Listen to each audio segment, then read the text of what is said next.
Hello, hi, this is Paul Van. Today I'm talking about in the book. Can I read has a summary regarding to the book, The One Thing. Okay, this is the book title.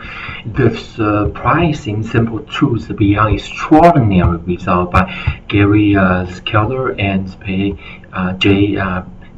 Passion. So this is the book. I like the 3 point about what the author says, which is we're gonna talk about detail below. Is successful is sequential. It's not simultaneous. Okay. Second, the focus is a matter of deciding what things you are not going to do. And number three is if you chase two rabbits, you will not catch either one. So summary sentence is think big, but focus on one specific thing. Just one specific thing you can focus that at a time. So the big idea for this book is about the focusing question. It's about 80-20% rule. It is about figure out what's most important and give it your undivided attention. It is about a small dose of discipline develops into a long-lasting habit. It's about life is a question about the iceberg-ing and living by priority. It's about goal setting to the now. It's about time blocking mastery and being accountable. And the four thieves of productivity is about the journey and no regret. So let's talk about the summary and start with the focusing question. So what is the one thing that you can do such that by doing it, everything else will be easier or unnecessary? A domino effect is the key to success. If success is figuring out your one most important things in your business, in your career, in your life over the long term. Think of this as your someday goal. And once you have figured that out, you need to identify how many dominoes you need to line up and then knock them down in order to achieve it. We're gonna see the graphic shortly just in a few minutes. One thing in action, okay? American businessman Bill Gates is a great example of the one thing lifestyle in action. Okay, I can read this actually very quick for you. Yes, Bill is one passion in high school with his own computer. He left him to develop one skill, his computer program. In high school, he got one job in the computer program field, and which led him to eventually become starting one company called Microsoft. Bill Gates' company Microsoft focused on one thing, with development and sell basic interpreters to the Alter 8800, and which eventually made Bill Gates the one richest man in the world in 15 years in a row. And after Bill retired from Microsoft, he and his wife Melinda formed one foundation that focuses on one thing that would take some of the world's really tough problems like health and education. And the majority of the foundation went to one area, their global health program, which had one goal, which is use science and technology to save life in poor country. And to do this, they set up find the solution to the one major cause of the death, infectious disease, and one solution they cannot with was the vaccine, and because it is one important impactful thing they can put their money toward too. So their lives focus on one thing. So why not we do the same thing? So the one automatically falls to tackle some of the world's really tough problems. So use 20-80% rule. 80-20% rule is in case you don't not familiar with Gary Keller. So this book is the founder of Keller Williams Real Estate. And the quote above is an example of how he dug into 80-20%, 80-20% to tackle Keller Williams to the top of the industry. Keller tells us we don't need to do this. We need a success list, a list purposefully designed around your highest leverage activity. And how do you find yourself highest leverage activity? By using the goal, okay, of the 80-20% principle. So how the 80-20% principle work, which is very easy. First thing is, if you haven't heard 80-20% rule, Parabolo principle is pretty much simple. 80% of the 80% say that the majority of your effort lead to majority of your result. So what are those handful of things that you can extract from your to-do list that could have the biggest impact of your result? So figure out those high leverage activity, and you have just turned your to-do list into a successful list. So, and once you have done doing that, Kelly recommend that you take your successful list and whittle that down even further. Take the 20% of the 20% of the 20% until you have gotten it down to the vital few. So identify what's most important and give your undivided attention. Keller continues to say you can do two things at once, but you cannot focus effectively on two things at once. We have arrived. When we say something is front and center or top of mind because that where focus occurring the prefrontal cortex. When you focus, it's like shining a spotlight on what matters. You can actually give the attention to two things, but that is what they call divided attention. And not make no mistake, take on two things and your attention get divided, and take on third and something get dropped. That's simple. So a small dose of discipline develop into a long-lasting habit.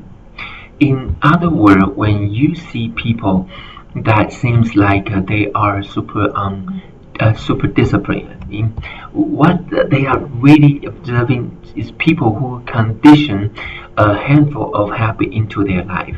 So selecting the discipline and turning them into a habit is very important because success is actually a short race.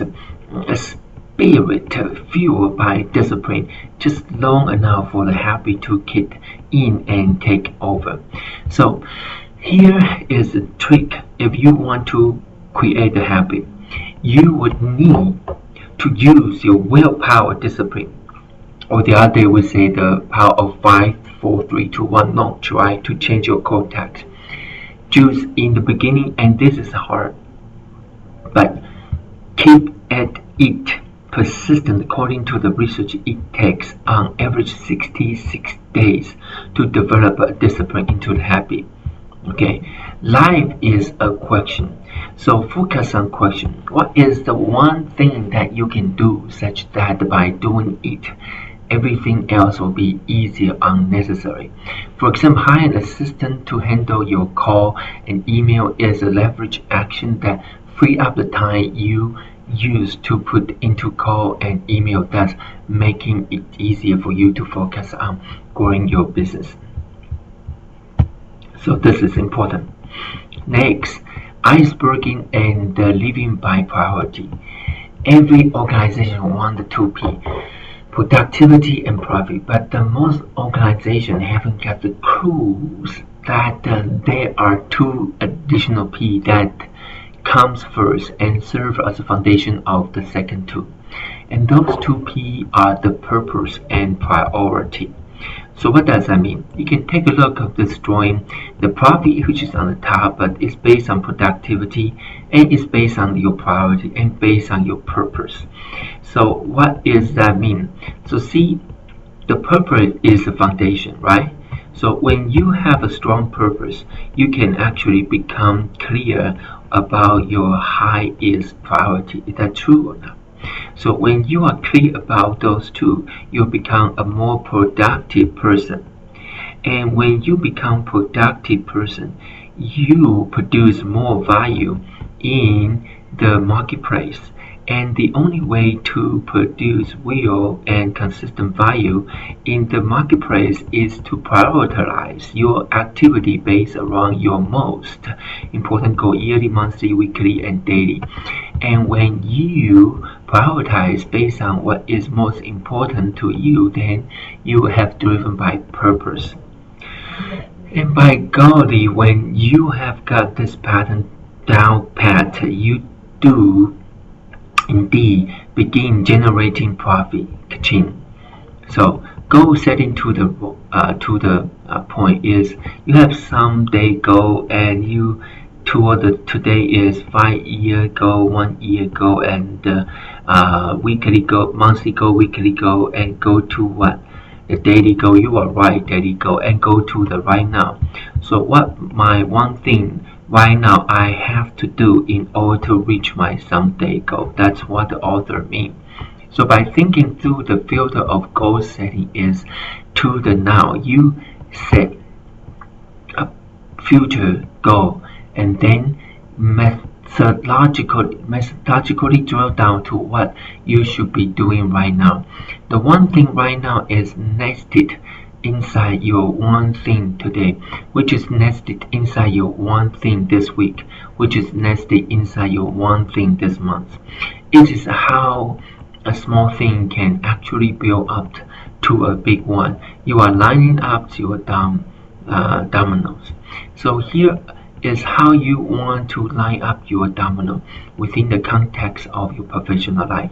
By the way, it is the same thing for your personal life or any other area improvement.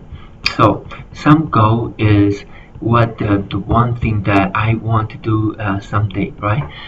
So the 5 years goal based on your someday goal and what's the one thing I can do in next 5 years, right? And 1 year goal is based on my 5 years goal, which what's the one things I can do in this year to reach my 5 year goal. And monthly goal is based on my 1 year goal, right? So what is the one thing that I can do this month to reach my yearly goal? And weekly goal is based on my monthly goal, right? So what is one thing I can do right now, do this week, so can reach my monthly goal?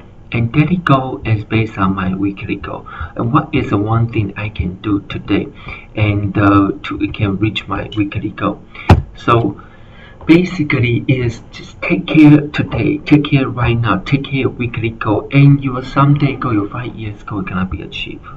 So right now, based on my daily goal, what's the one thing I can do right now to reach my daily goal, right?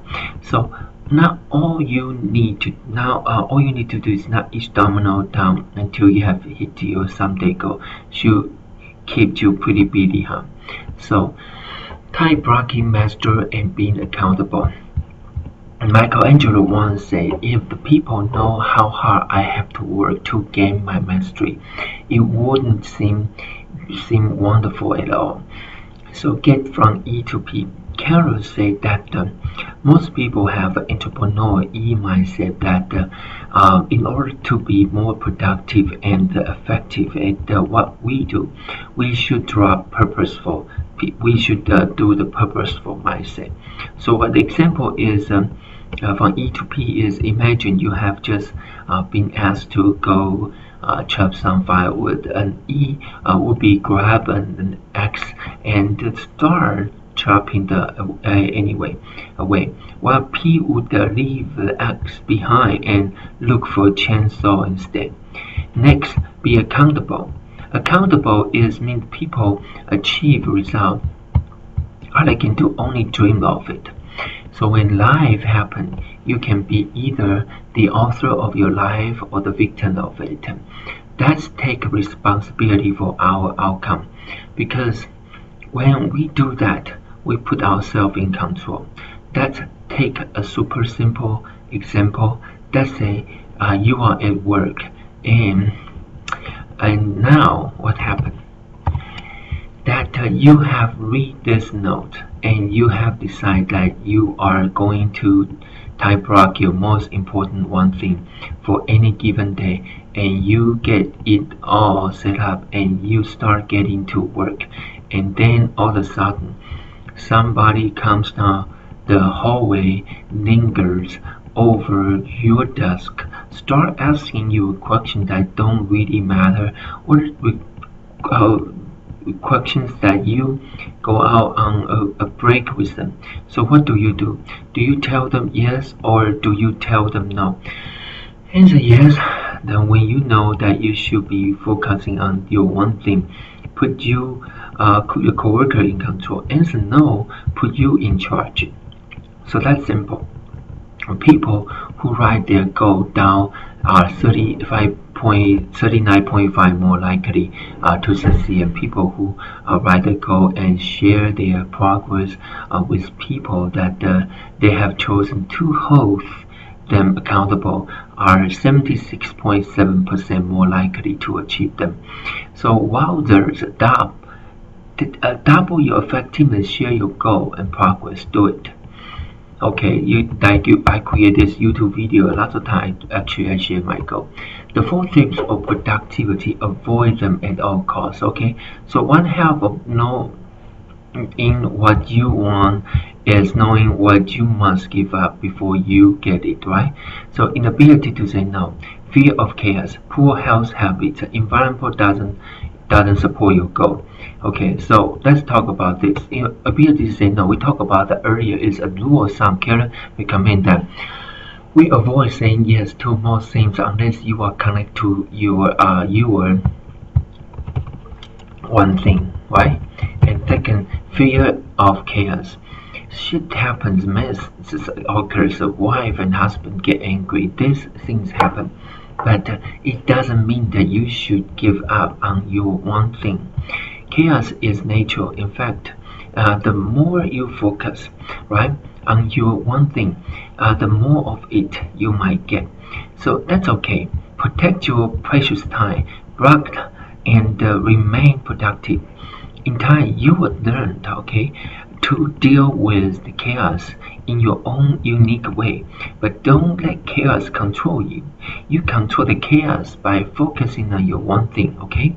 Next one is poor health habit. Okay, so Keller said that personal energy mismanagement is the silent thief of the productivity. So I couldn't agree with more that your health and your success are intertwined with one another and depend on each to survive and thrive.